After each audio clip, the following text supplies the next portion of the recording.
Hey, it's Robert Gigolo, and this is a review of Ihaha Campsite in Chobe National Park, Botswana.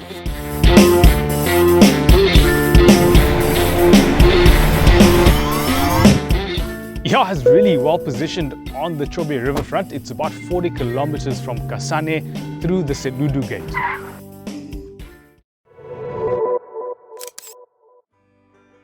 Once you've got off the Namibia-Kasane road, you go through the Sedudu Gate and then it's all dirt road to get here. You don't necessarily need a 4x4 to get here. It's probably advisable in the wet season, but it looks like it's traversable without a 4x4. They did ask us at the office if we've got a 4x4 and we said yes, but there was no mention of it being compulsory.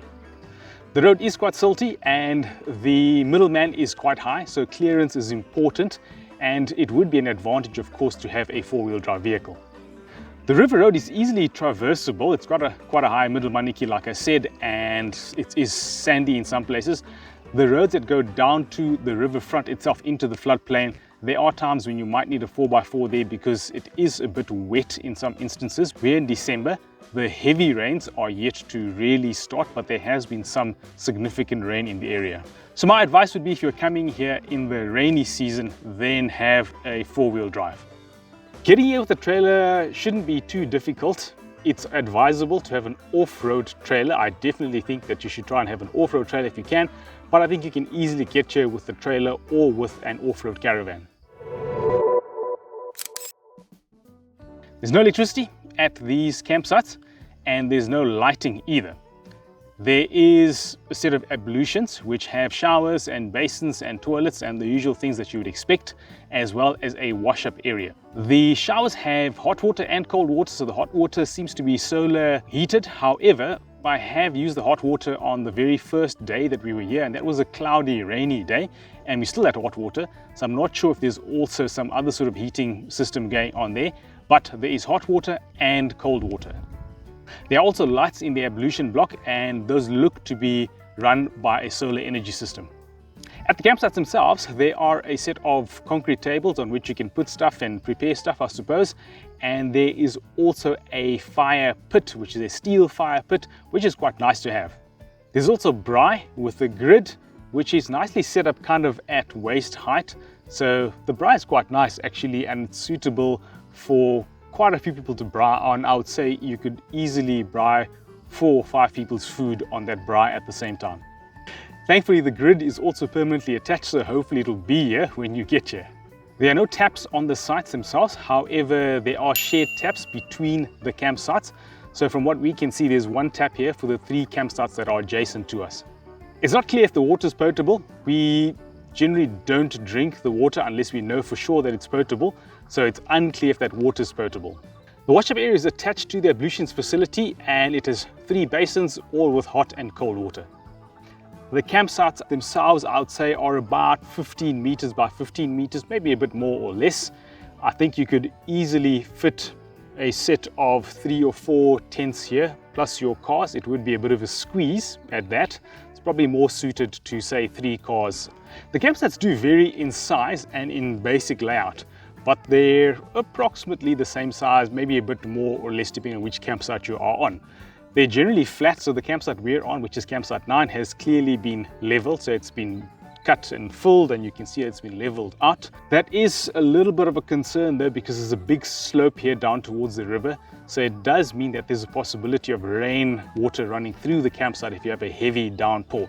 There's a little bit of a berm here that's protecting this campsite, but based on what we saw at Elephant Sands, people that had slept at Ihaha the night before we came here, their stuff was all wet, so I think that storm water might be an issue. You've got to be very careful about where you set up your tent.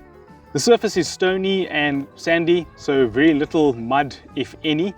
There's a little bit of grass here and there, but it's not significant.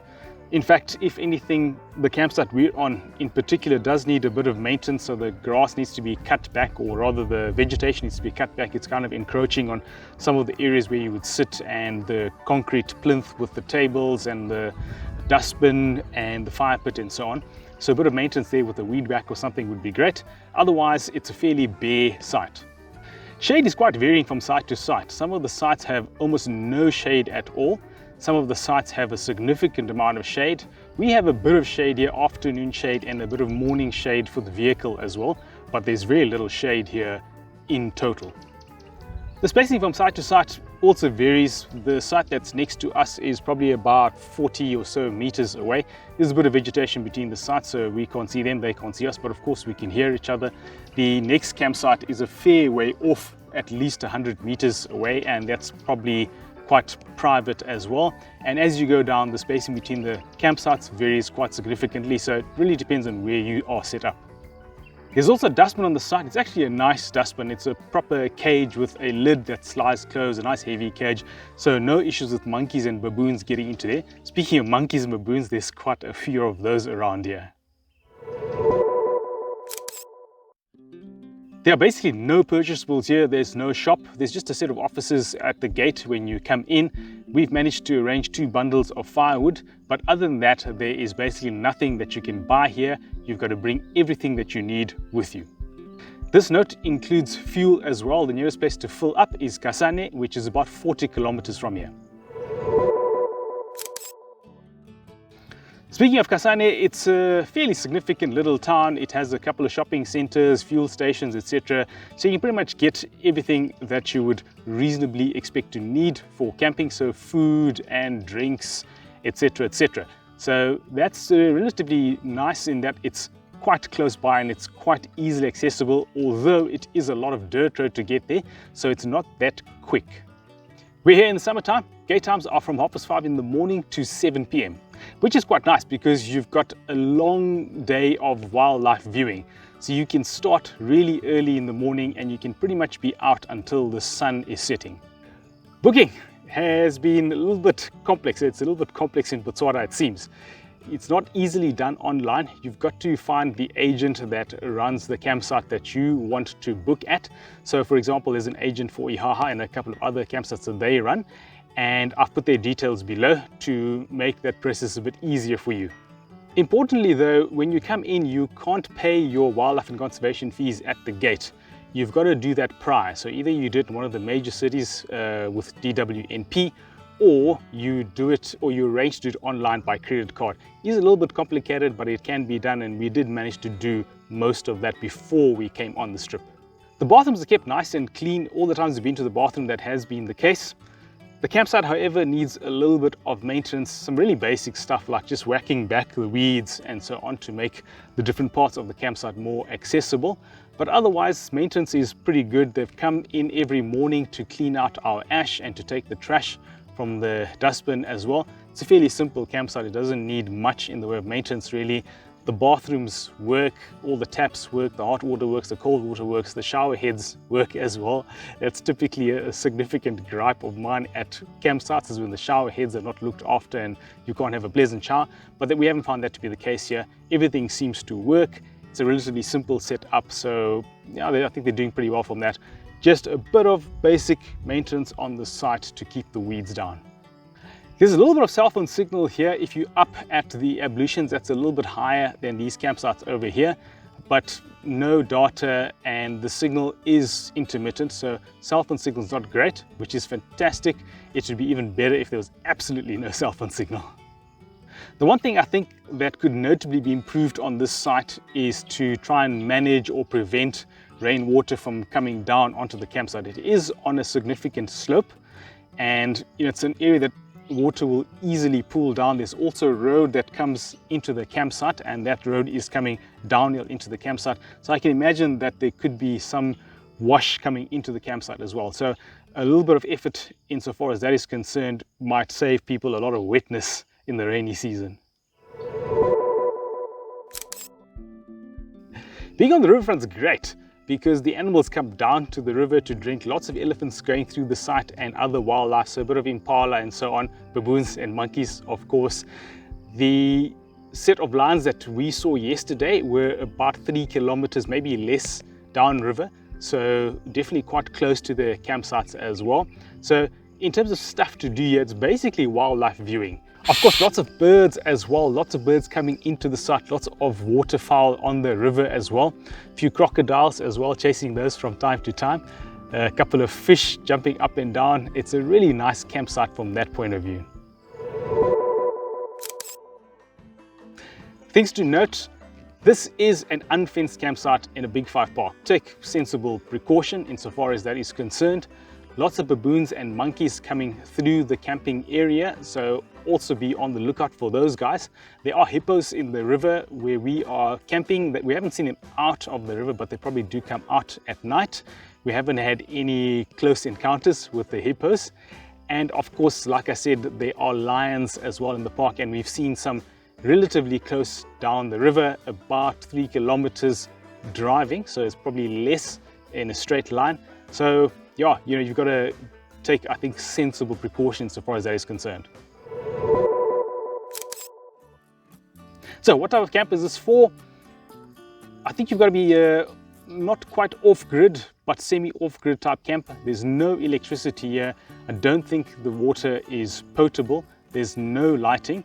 But other than that, it's a fairly easy camping setup.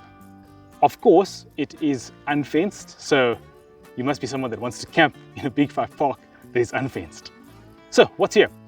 There is water, not sure if it's potable. There is a fire pit. There are some concrete tables on which you can do your stuff. There is a dustbin. There is a braai facility. There are ablutions with hot water and cold water and toilets and showers and basins. There is a wash-up area as well. Depending on your site, there's also shade. What's not here? There is no electricity. I don't think there's potable water here, and also in a lot of the sites there is no shade. There's no grass, which is, I think, fine generally for most of us, and of course there are no fences. Would I recommend Ihaha? Definitely. I think if you're the kind of camper for this type of site, it's really nice because you've got elephants in the river and hippos and crocodiles and birds, and there's a lot of wildlife viewing very close to the campsite. Basically, you drive out of here and within 2 minutes you're seeing elephants and impala, and in this case lions relatively close by as well. So I really am enjoying it. I think it's a great campsite. Something to take note of is a lot of bugs here, so if you don't like bugs, that's going to be maybe an issue for you, and that's because we're very close to the river, and that's typical of camping close to a river.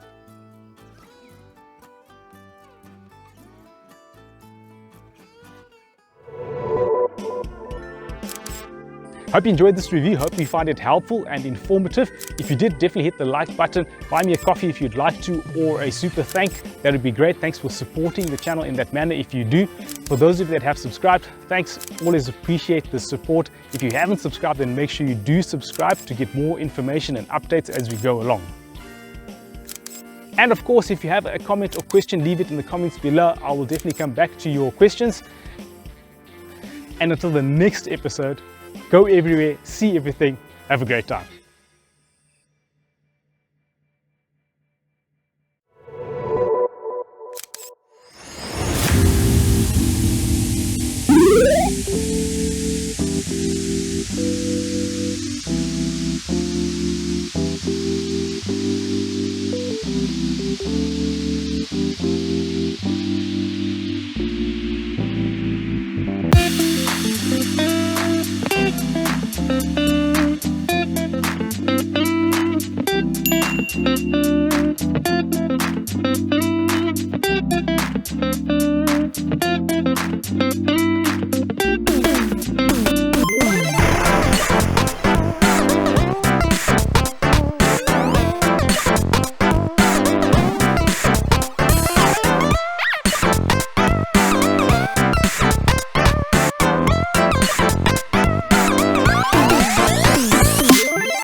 What?